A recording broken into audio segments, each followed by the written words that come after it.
Salve, salve! Bom dia a todos. Uhul! Sejam muito bem-vindos a mais um Morning Show aqui na Rádio Jovem Pan, a rádio que virou TV. Hoje, segunda-feira, estamos começando a semaninha, dia 25 de maio de 2020. É um prazer ter vocês aqui conosco na nossa revista eletrônica semanal de segunda a sexta, sempre às 10 horas da manhã. Muito obrigado pela sua audiência, muito obrigado pela sua companhia. E é o seguinte, gente, hoje eu vou me permitir aqui, nessa abertura, fazer uma digressão sobre o mundo do jornalismo e da comunicação. Eu confesso para vocês que a gente fica frustrado quando surge alguma bomba no noticiário e a gente não está aqui no estúdio, ou para reportar, ou mesmo para a gente comentar. Estou falando isso porque o vídeo da reunião ministerial do dia 22 de abril foi divulgado na sexta-feira. E no sábado, como vocês sabem, não tem Morning Show. Meus amigos, que vontade que deu de convocar os meus colegas de bancada e fazer uma edição extra do programa só para a gente poder debater no calor dos acontecimentos. Mas mesmo assim, não faz mal. No Brasil, as emoções da política são uma espécie de Walking Dead na TV. Uma série que nunca termina, a verdade é essa. A gente vive de bombas sucessivas e de switch, aquele jargão jornalístico para definir a reportagem que apresenta novas informações sobre um fato já publicado. O Morning Show está no ar, sejam muito bem-vindos. Eu queria começar dando um bom dia a todos os nossos participantes aqui que fazem o programa junto comigo. A começar por ele, Adriles Jorge. Bom dia, Adriles. Bom dia, Paulo Matias, minha flor do dia. E olha, nós temos um convidado hoje, um homem especial, convidado especial, seu Guga Noblar. Tudo bem, seu Guga? Não, nada a ver, irmão. Bom, é um prazer participar, gosto muito de vocês todos. Sim. Grande Paulo Matias, meu querido Adriles, e vamos nessa, vamos debater hoje, tem muito assunto mesmo, foi muito quente a sexta-feira e hoje promete. Para botar essa porcaria para aqui, eu quero dizer para você, telespectadores, claro, vocês não têm nada com isso, mas eu sou obrigado a falar que esse programa aqui tá uma porra. Muito bem, para a gente começar o dia então, Paulinha, nos avise da nossa hashtag de hoje, qual que é, hein? Amores, eu não sei como é que tá a temperatura na sua cidade, aqui em São Paulo a gente tá com uma temperatura assim mais friozinho, né, tá gostoso, mas eu sei que nesse programa, queridos, a tendência é explodir o termômetro hoje, porque os assuntos realmente devem elevar a temperatura, não é? Então já tá aqui. Estou no Twitter com a hashtag Morning Show 40 graus. Morning Show 40 graus, olha só que maravilhosa a hashtag de hoje. Eu já vejo aqui no nosso telão ele, diretamente de Brasília, o jornalista raiz desta emissora, Zé Maria Trindade. Fala, Zé!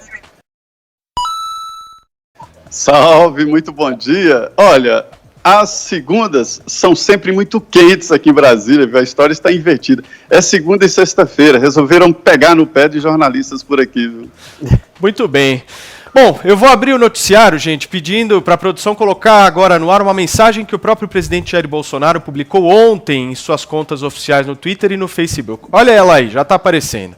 O presidente evoca a lei do abuso de autoridade, artigo 28, que diz: divulgar gravação ou trecho de gravação sem relação com a prova que se pretenda produzir, expondo a intimidade ou a vida privada, ou ferindo a honra ou a imagem do investigado ou acusado. A pena é de detenção de 1 a 4 anos e multa. A mensagem é um claro protesto ao ministro do STF, Celso de Mello, relator do inquérito que apura a acusação de Sérgio Moro de que Bolsonaro buscava interferir na Polícia Federal. O decano da corte levantou o sigilo do vídeo da reunião ministerial do dia 22 de abril e este foi divulgado praticamente que na íntegra. Vamos começar então pelo Zé. Zé, parece que o presidente não vai deixar barato esse negócio de terem trazido à tona toda a reunião ministerial, né? Bom dia para você, vamos começar contigo. E o presidente responde atacando. Muito bom dia. É o seguinte, esta lei de abuso de autoridade foi originada no Congresso Nacional numa espécie de vingança contra a Lava Jato. O autor, o então presidente do Senado, senador Renan Calheiros, se apropriou de um tema muito importante, que é o abuso de autoridade. Paulo, quando a autoridade abusa, é muito pesado, porque a autoridade fala em nome do Estado, e o Estado é muito forte, muito pesado. Um policial tem, por exemplo, o monopólio da violência, que é dado a ele para defender a sociedade. Quando ele usa esse monopólio da violência, o peso do Estado contra alguém, o abuso fica muito evidente e dói e faz sofrer. Daí esse nome muito bonito, né? Punir o abuso de autoridade. Isso é tão evidente que a psicologia, a literatura define na psicologia uma síndrome chamada de síndrome do porteiro, ou seja, das pequenas autoridades. É quando uma autoridade, lá um policial, uma autoridade, se arroba ali do poder supremo e, sem se importar com as consequências, acaba provocando danos. Então, este nome foi apropriado, essa situação, para se vingar da Lava Jato. E aí produziram uma lei no Congresso Nacional que vai oprimir juízes, procuradores, né, o Ministério Público, e responsabilizando, inclusive, com a possibilidade de cadeia. Tá bom, é uma lei que não é boa e não teve uma origem boa. Agora, esse artigo 28 fala em divulgação de um vídeo com situações privadas. Essa situação do presidente Jair Bolsonaro está longe de ser uma gravação de um lado privado. Não, nada a ver, irmão. Era uma reunião ministerial, gravada oficialmente pelo sistema de gravação do Palácio do Planalto, não é privada. Mas é bom que o presidente se defenda e mostre ali que a lei vai e volta, popularizando demais, que é o tal do pau que dá em Chico, dá em Francisco.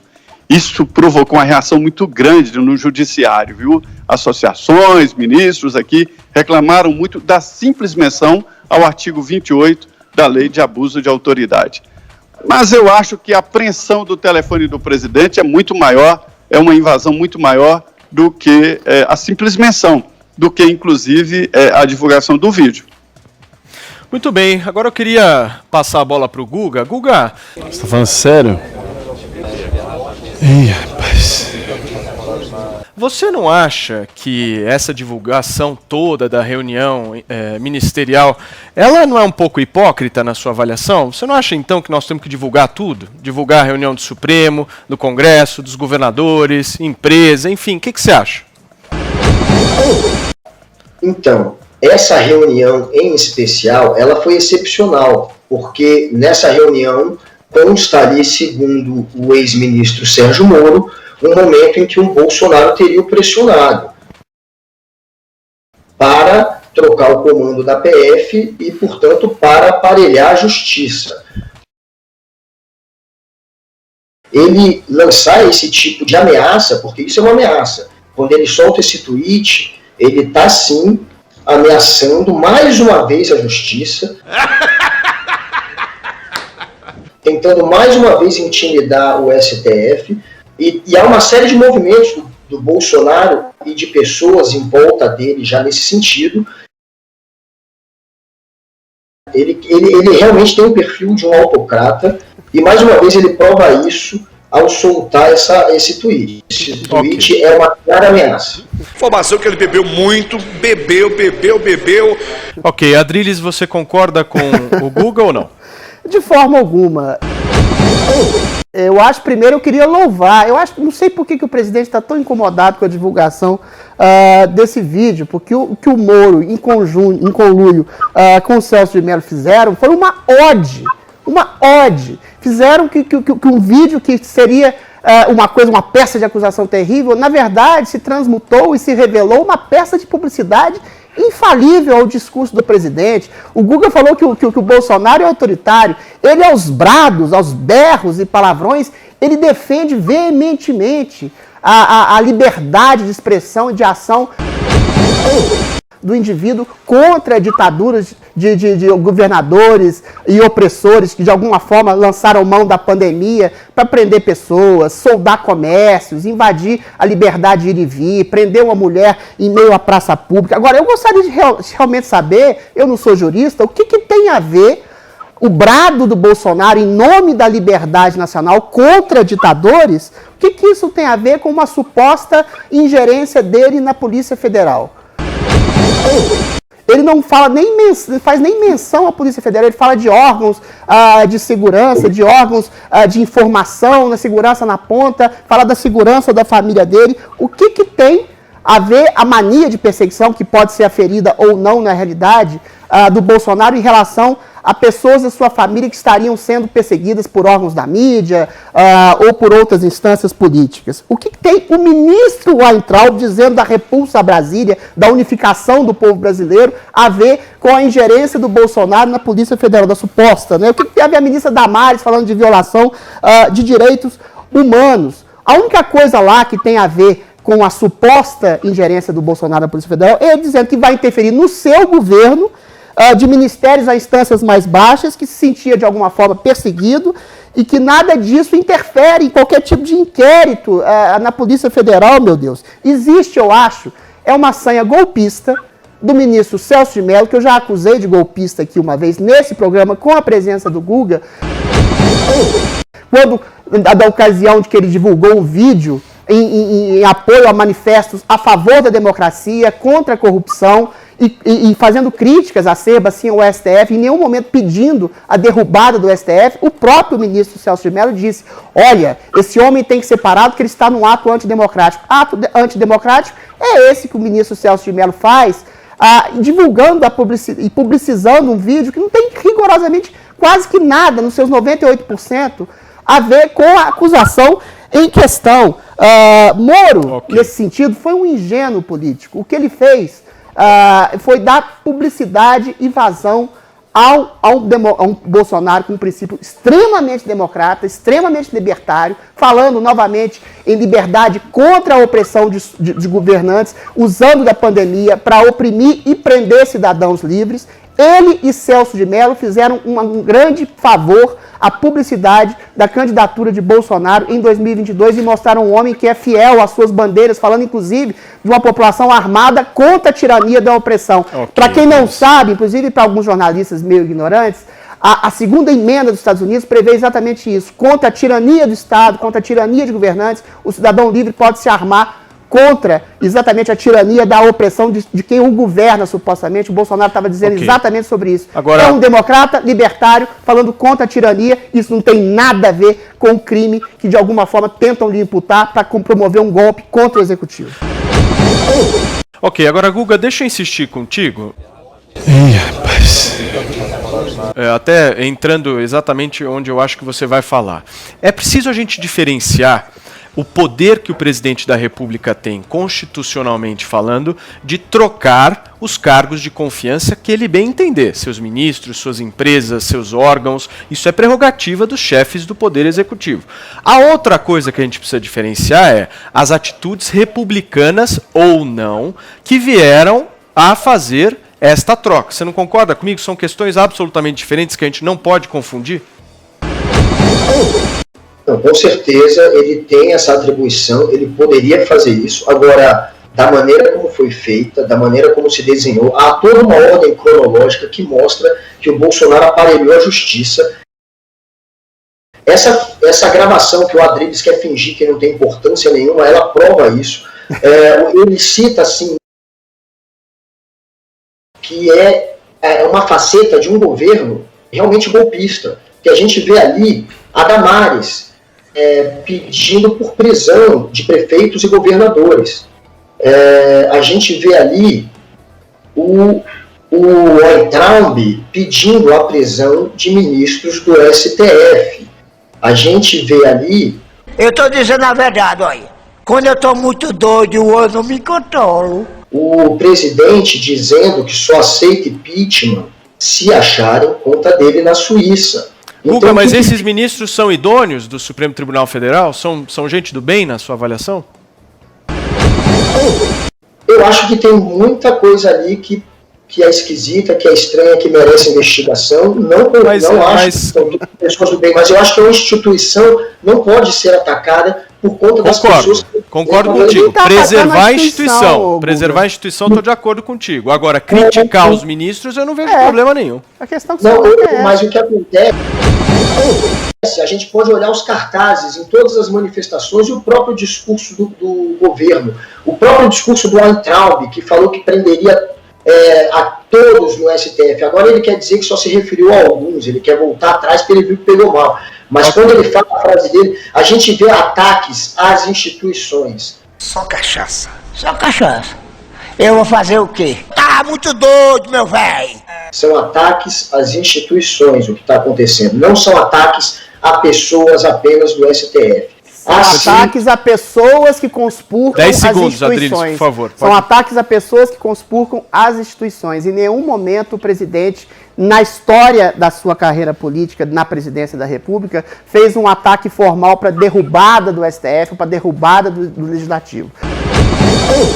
Os ataques do Weintraub, inclusive, que foram extremamente deturpados por uma grande mídia, uma grande emissora, ele fala exatamente na unificação do povo brasileiro contra pessoas que estão deturpando, estão conspurcando instituições e que ele começaria colocando na cadeia essas pessoas que estão conspurcando. Adriles e Guga, deixa eu falar uma coisa para vocês. Ó, Guga, deixa eu falar uma coisa para vocês. Em relação a Abraham Weintraub, aguentem um pouquinho, que o programa de hoje nós vamos falar sobre ele. Deixa eu seguir com a pauta aqui, porque a gente precisa agora, Zé Maria, falar de palavrão. Queria ouvir um pouquinho a avaliação sua, né? Nessa reunião nós tivemos falas muito duras, esse papo, esse debate está rolando aí no Brasil, no debate público. Isso é novo? É um fato novo na presidência da República ou não, Zé? Não, está longe de ser. E olha, na política existem dados que melhoram a situação do candidato. Quando disseram que Lula era cachaceiro, melhorou a popularidade dele porque houve identificação e humanização. Cachaça, c***! De novo! Toma cachaça, c***! Quem é que não toma cachaçinha? Aí disseram, ele é como eu e tal. Então, algumas coisas na política funcionam ao contrário, alguns ataques. Este é o jeito Bolsonaro de ser. Todos elegeram Bolsonaro sabendo muito disso. Parte da campanha dele era de uma faca, né? Afiada, corte e tal, respostas rápidas, exatamente assim. Concordo, o vídeo mostra um Bolsonaro real, pedindo liberdade. Olha, Adriles, eu fiz essa pergunta a ele. Interessante é que 1 minuto depois ele já estava ao vivo, nos Pingos nos Is. O presidente Bolsonaro entrou nos Pingos nos Is e eu perguntei a ele, quem é esse inimigo? E ele dizendo que a liberdade não morre assim de repente, ela vem aos poucos e dando sinais. É isso, segundo ele, que aconteceu, né, durante o governo e por isso ele estava defendendo. Por outro lado, Sérgio Moro mostra claramente de que não houve interferência na Polícia Federal. Não houve porque ele era o chefe administrativo. Para que o presidente fizesse interferência na Polícia Federal, precisava dessa ponte do ministro da Justiça, né? Não há interferência na Polícia Federal sem passar pelo ministro da Justiça, que é o chefe administrativo. Então, ele comprova de que não houve interferência na Polícia Federal. E, por último, esse jeito Bolsonaro de ser ajuda na imagem dele, esse imaginário popular. Nós tivemos aqui em Brasília um governador que falava tudo errado, desconexo, né? O Roriz, e que foi um popular, porque o povo fala como o Roriz falava, de uma maneira simples, e havia esta identificação, e isto é carisma. Agora, sobre ali palavrões para lá, palavrões para cá, aquilo ali era uma reunião fechada, não era uma reunião privada, mas no meio militar, olha, é desse jeito que as pessoas conversam mesmo. Você vê que o Mourão ficou ali impassível, é o jeitão mesmo do Bolsonaro, isso não pode ser levado em conta.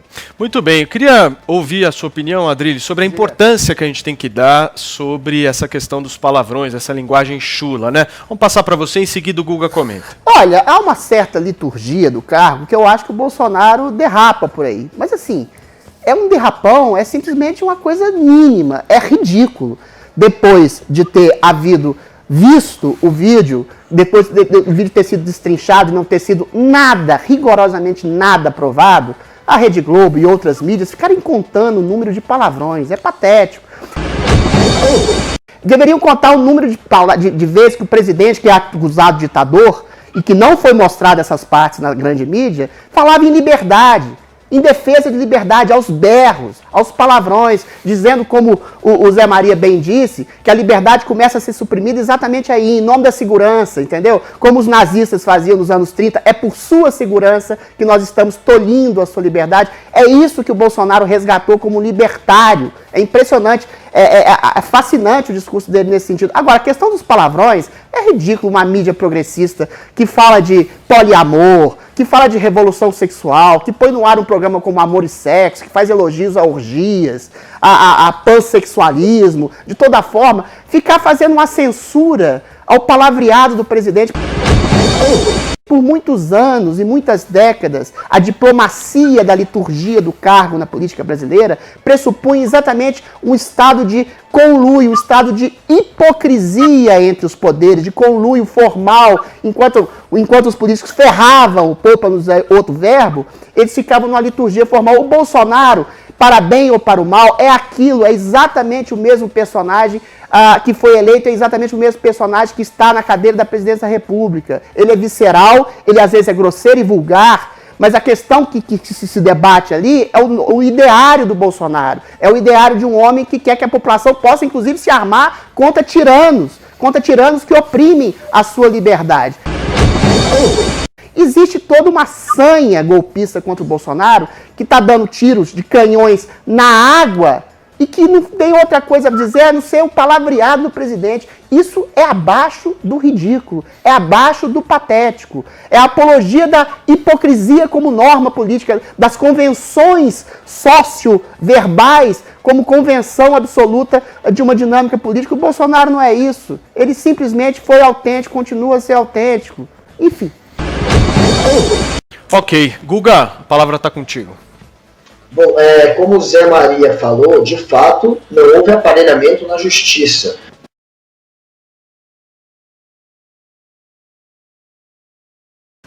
Por isso, inclusive, que o Sérgio Moro saiu agora, porque ele viu que de agora em diante ele não teria mais como manter esse controle. Que ele quer armar a população para garantir a liberdade contra ditadores. Segunda emenda. O único político que ameaça a democracia e que pode nos levar para uma ditadura é o Bolsonaro, é o único.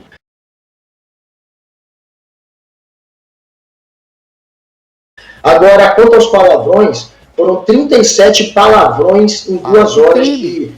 37 palavrões em 2 horas de reunião. Olha o comentário de um executivo que é ex-sócio do Paulo Guedes, o Paulo Pili, que é ex-sócio do Paulo Guedes no BTG Pactual. Ele fez o seguinte comentário sobre a reunião. Qual a chance de uma empresa tocada do jeito daquela reunião dar certo? Ou uma escola, ou uma organização social, até a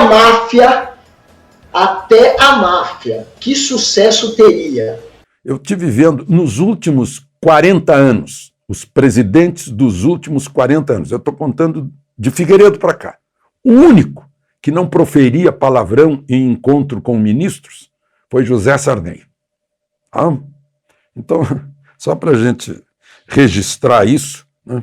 De sequer fazer uma reunião que discuta o que de fato era o mais relevante no momento, que era a questão da pandemia.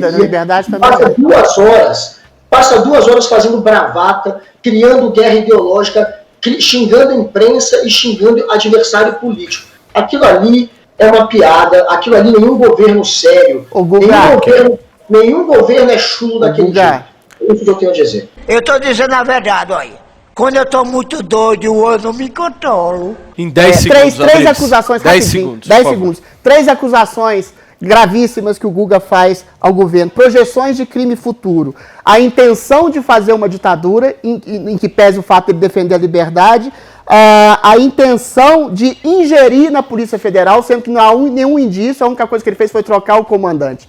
Quando esses crimes se concretizarem, Guga, eu vou dar salvo-conduto e fazer a sua voz. Enquanto isso, o problema é quando você projeta uma ditadura futura e você quer golpear um presidente, como é o caso do STF, querendo alijar ele dos poderes dele, em se projetando uma futura ditadura que ainda não veio. Ou seja, para projetar uma ditadura que ainda não veio, você golpeia o presidente e alija ele dos projetos. Isso sim é um projeto ditatorial contra o governo executivo, Guga. Muito bem. Vamos... completou uma ditadura. Ele perigo pra democracia, ué. Qual que é o perigo seguir com o programa aqui. O homem que fala em liberdade e democracia tá arriscando a democracia. Ô, Adriles, 10 segundos não são 40, hein, meu amigo? Vambora. Acabei. Vamos colocar mais um ingrediente importante aqui nessa discussão, gente.